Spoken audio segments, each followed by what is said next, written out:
I say in China, we don't tip because it's offensive.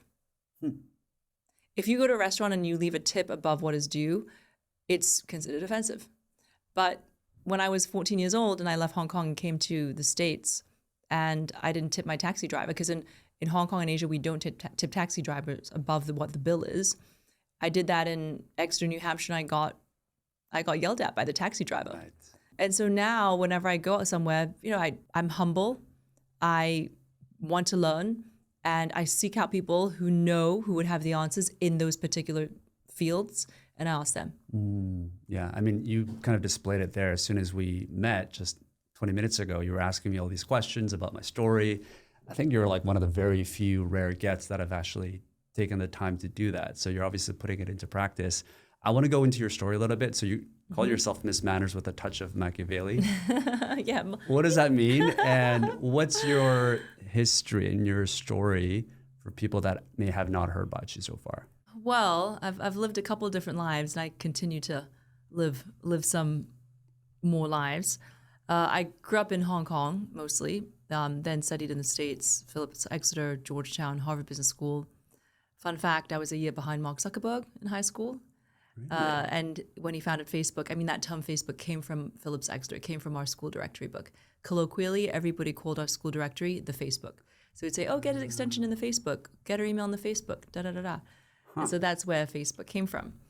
Of course, he founded it when he later on went to Harvard. Did you know him? I mean, it was, a school of 1,000 people, and we were different grades, but I knew who he was. He was a year above me. Yeah. And his best friend was dating my assigned big dorm sister in my dorm. So I saw Adam D'Angelo very frequently. Adam D'Angelo actually also went to Harvard, dropped out to help found Facebook, and then founded Quora. Right. Yeah. Oh my. That's crazy. So after I graduated from Harvard Business School, I moved to Beijing. This is in 2012. I had a business idea, which was to bring the concept of a Swiss finishing school to China. And not for kids, but for adult women, so for ladies. And the course was called a hostess course, so how to entertain in the home, how to throw a dinner party, how to do table seating, how to do floral arrangement, all these fun things. And that's because I saw an opportunity in China where China was really growing, both economically and, I mean, in so many ways. A lot of foreign brands, luxury brands were all coming to China, luxury dining, etc., Michelin stars. Chinese people were becoming more international. But at the same time, there was a gap of knowledge and a thirst for knowledge of how to move through the world with more confidence and grace. Because remember, China went through a cultural revolution.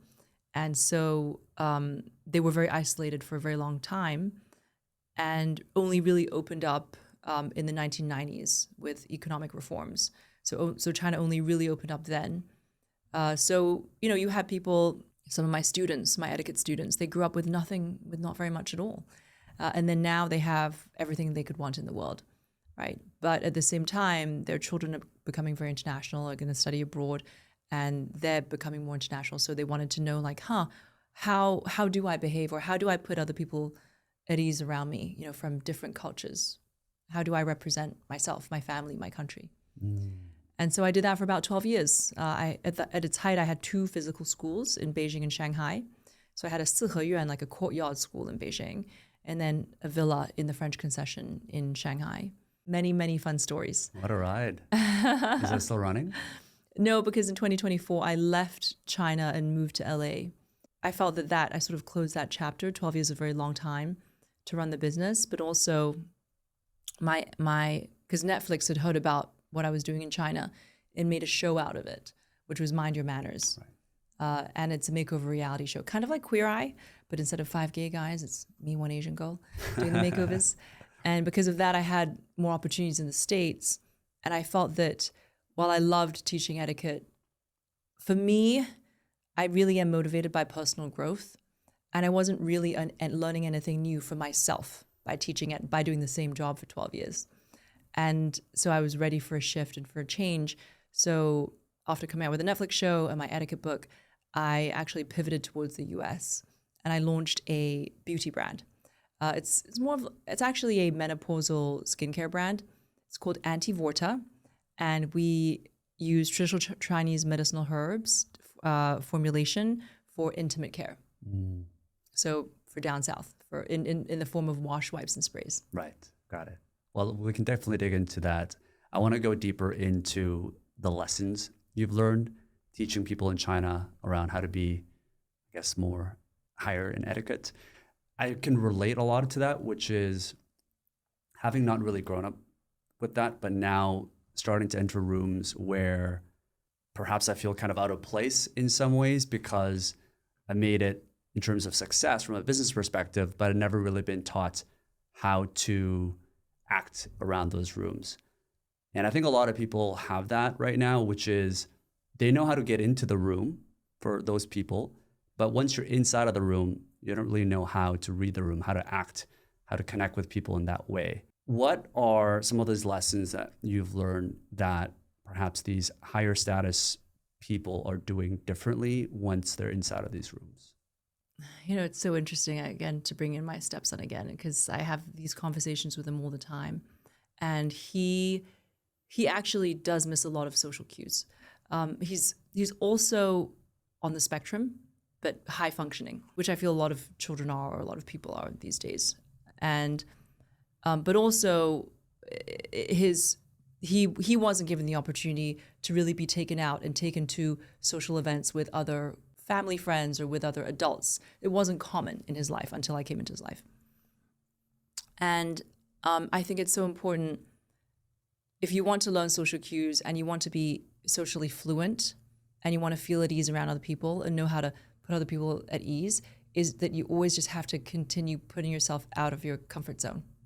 And that means that instead of hiding from the world and instead of, staying home and thinking, oh, I'm not going to go to that event or I'm not going to go to that session, but actually to put yourself out there. And I think it's even more so important when you're young because, as you're getting older and you're building some success in your career, then it makes sense sometimes to sort of have more stillness around you, right, as you stay focused.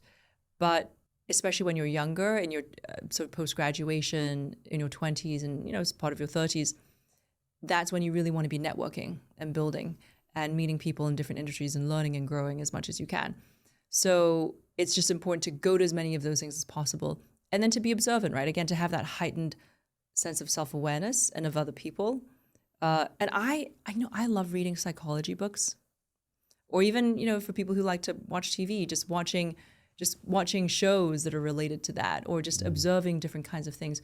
And I tell my stepson too, I say, because he got dumped by his friend group recently in university, right? And this happened to all of us at some point in time. And he was saying, how come this friend didn't turn out to be the friend that I expected, etc. And then I also told him, think about the kind of person you are, because we are mirrors, right? The relationships we attract, you are who you attract. And there are definitely things I think that he can work on in terms of his own career, in terms of his own self-development, where I told him, okay, think about someone who you've met that you're really, really impressed with. And he named somebody. And I said, why? And he said, well, because he's so kind. He's so kind. He's like an angel that God sent from heaven. Like he's just so wise and he's so this. I said, right. And he's a man of his word. He always does what he says. I said, right. So when you meet people like that, think about why you like them so much or why you respect them so much. What behaviors do they have? What's it that they're saying that's making you feel a certain way? You can learn that.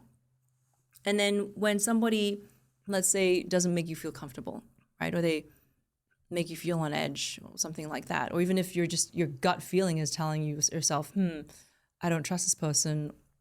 Think like, why? Why are they shifty? Like, did they break their word to you, right? And then think about, okay, those are behaviors that you don't want to learn. Yeah, and just being able to read, that's a hard thing that I think a lot of people have, which I think is becoming increasingly important. When I think about two people that have the same level of skill, ambition, and all of that stuff, in the world of AI, this idea of intelligence is going to be outsourced in a lot of ways. Everybody has super intelligence at the top of their fingers, but I think what will differentiate them is the ability to connect with people, to read people, all of these social skills that perhaps are more ignored than ever, which is why I think your message and the things that you're teaching are increasingly important. You have this concept, I think it was a concept from Japanese, which is reading the air. Mm-hmm. What does that mean? And what are those first few things that you should be scanning for in the first 30 seconds to 60 seconds once you're inside of a room.